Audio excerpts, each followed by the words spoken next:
Ano na? Anong ginagawa niya sa buhay? Good evening people! Kamusta kayo ngayon? Kamusta ang inyong maghapon? Kakawiwi ko lang galing, dahil wala tayong trabaho at nasa bahay lang tayo, maghanap tayo ng lakad. So, nagpunta ako ng Green Hills kanina and kita lang kami ni Gandang Kara. Actually, may lakad siya doon. Nakialam lang ako sa lakad niya with her friend. Sabi ko, uy, sali ako sa lakad ninyo. Kaya yun, nakichika ako sa kanila.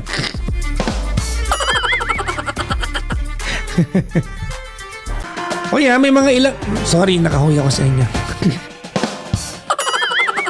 May mga ilang araw kung wala next week. Baka magalit kayo, ha? There will be days na wala ako, ha? I'll be going somewhere. At maraming salamat nga pala dahil kanina nag-post ako ng nangingi akong tulong. Wala namang tumulong sa akin sa TikTok. Marami sa akin sa Blue Up tumulong. Maraming salamat. Naghahanap ako ng recommendation ng camera bag. Dami nag-recommend. So merong Photo World Photo World Asia ba yun? This coming week? Next week sa Friday yata yun, no? Nandun ako. Where is GK? Umuwi na sa bahay nila. Anong gagawin niya? Ibulsa ko siya. Wala na, kauwi na po siya. Sabay sila ng friend niya. Nandun sila nagkakwentuhan sa Green Hills. Tapos nandun ako, nagpapagawa ako ng may pinagawa ako sa laptop ko, may pina-install ako sa Green Hills. And then jumoin lang ako sa kanila. Oo. So dahil sabay sila nagpunta ron, sila yung sabay umuwi.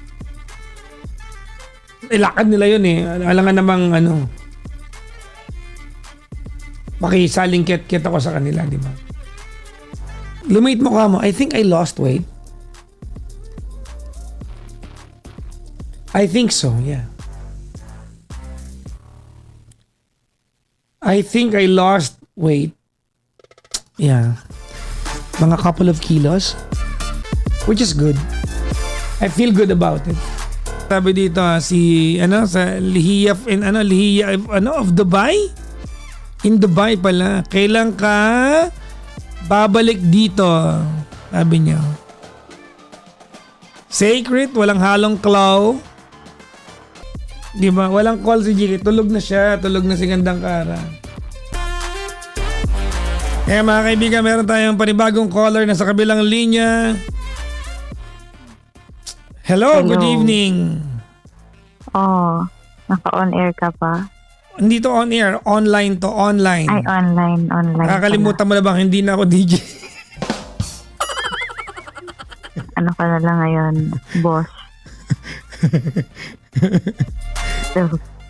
Hindi, kailangan meron akong viewer ngayon na nasa 3,800 live viewers.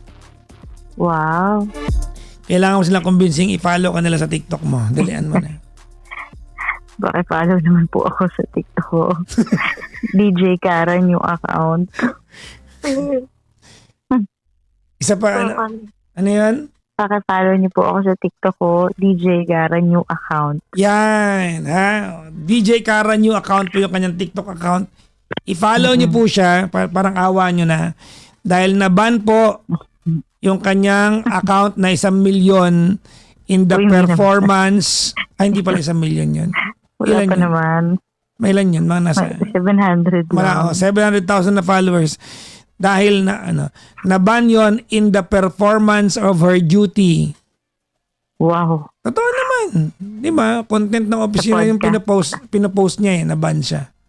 Kaya nga. Diba? Mahal na mahal niya yung office eh. Hoy, mas mahal mo.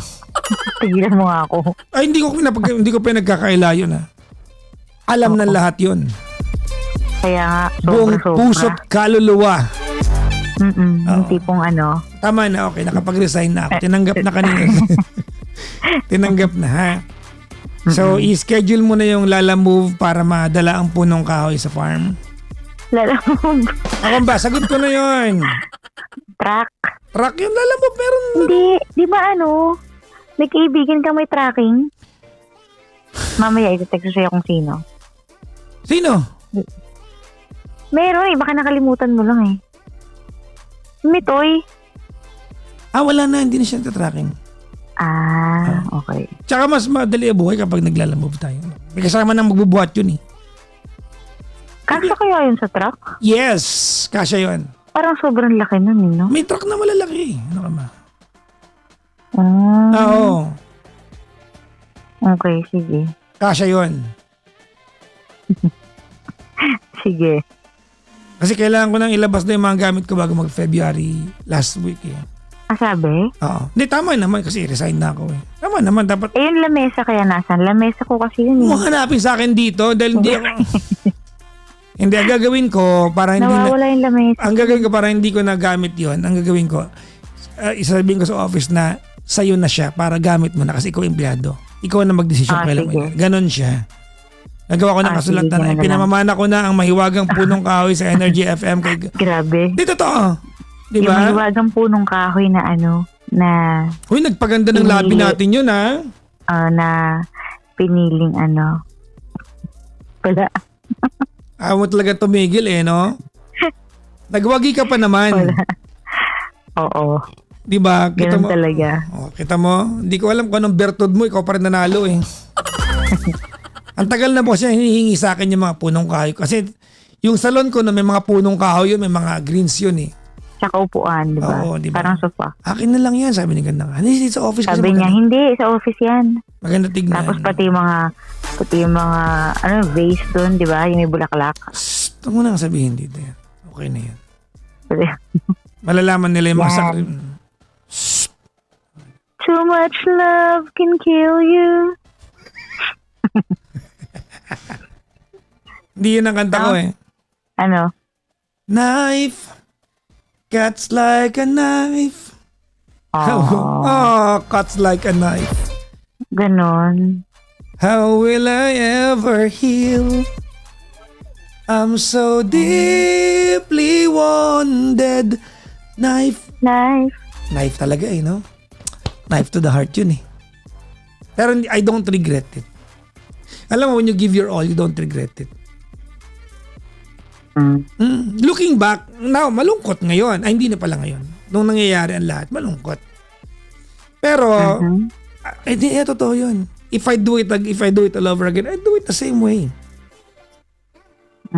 Bakit? Wala ba akong na-instill sa workmanship ni Toby? Diba? Hindi ko ba kahit paano na-improve si Jimbo yung status niya? Diba? Hindi ba ako nakapag-inculcate ng work ethics na mababaon niyo buong buhay niyo? No naman. Hindi, ang niisip ko lang sa halaman kung may regret ka. ang lalim na ng point ko, halaman pa rin yung point. Talaga naman, I see Kasi pa may mga artificial plants ako noon. Nung kinukasal ngayon, sabi ni Gandang Kara, akin na lang yung mga yan. Sabi ko, hindi. Gagamitin ko sa office para maganda yung office natin. Kaya nga. Pero okay lang, nagamit naman din dun eh. Uy, ang ganda diba? aminin mo, ang ganda nung labi ng office natin dahil sa punong kahoy ko. Diba? Nagkakulay, diba? Wala na akong mauupuan kapag kinuha na yun. Kaya nga ibibigay ko na sa'yo para ikaw na ngayong kailan gusto mo kukunin. Ako na yung magde-decide. Kung kailan na lang ako aalis, saka ako na lang kukunin. Yes, diba? Pag dumating yung time na gano'n na lang. Diba? Hindi ka maaalis eh. Sino dadalawin ko doon? Kasi hindi ka pwedeng umalis kasi yung caller ko kanina, si Andrew ay pupunta pa doon para magdala ng binagol. Para sa akin yung isa. Ano yun?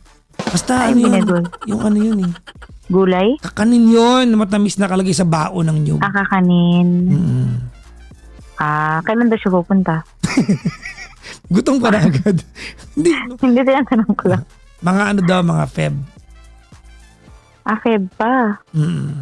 Sana Anong Feb pa? Ano na ngayon? 28 na ngayon. Wala lang ilang araw. February na. Kasi ako ng Feb, di ba? Mag-leave ako. Hindi ko alam yan ha. Ayan, alam mo na ngayon. Di ba? Do you know Medyo mag-far away muna. where you going to? Do you like the things that life is showing you? Where are you going to? Do you know? Do you get what you're hoping for? When you look behind you, Ano ba there's yan? no open door. What are you hoping for? Do you know? Oh. Bulit hindi lumakit yung tiyan mo. Psst, huwag ka maingay. Bakit? Basta. Hindi sumakit. Talaga?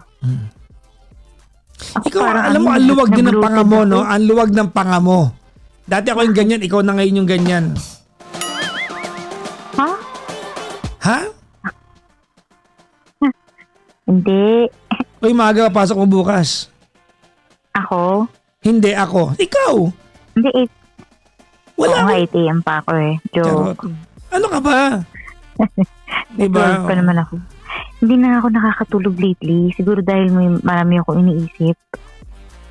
So parang lately napupuyat na naman ako. Bumabalik na naman ako sa dating parang hindi ako makapag-relax. Ganun. Well, sabi rito, Ay, naku. masakit daw puson. Hindi puson, tiyan. O, sabihin na nga natin. Nakatikim kami Hindi kanina bloated. ng hot sake. Sake ba yun? Sake. Sake. Sake. Japanese sake. First time nating Oo. mag-try. Kanina, kasama ng friending at ng Kara. Kaya nga. So, ayun. Sa lingkit-kit ako kanina sa kanila.